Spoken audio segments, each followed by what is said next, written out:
Quest presents an unabridged recording of The Malvern Murders by Kerry Tombs, narrated by Andrew Cullum. Prologue. London, 1887. Ravenscroft looked down at the bundle of rags that lay at his feet, hoping to see some signs of life from within.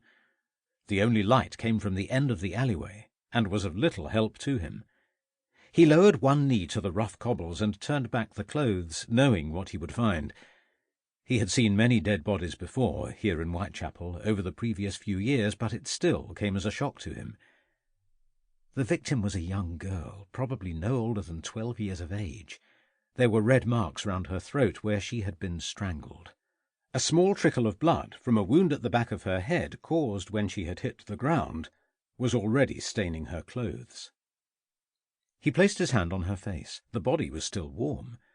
A few minutes earlier she would have been making her way along the alleyways that crisscrossed this part of London, perhaps on her way home after visiting some friends or returning from her work in one of the nearby factories. She had been someone's daughter, sister, friend, helper, and now the people that had known her would be anxiously awaiting her arrival, wondering what was keeping her and why she had not returned. Ravenscroft searched in the pocket of the girl's apron, placing the contents on the ground. A broken comb, 2 farthings, and the remains of a half-eaten sweet were all that was left behind, all that was left of a life of so few years. In a few minutes he would summon his colleagues, and she would be taken away.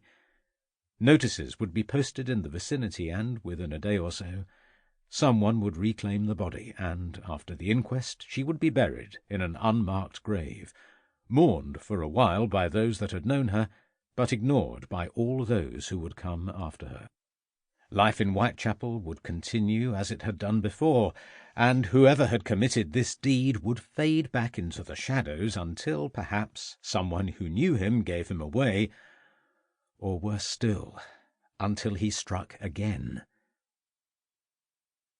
He covered over the face of the young girl with her shawl, and as he did so he suddenly became aware of another's presence further down the darkened alleyway.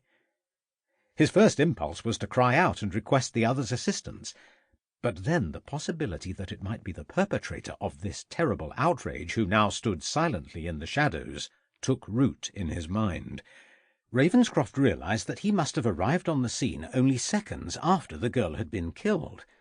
Her attacker, who must now face a blocked exit at the end of the walkway, had in all probability... Sample complete.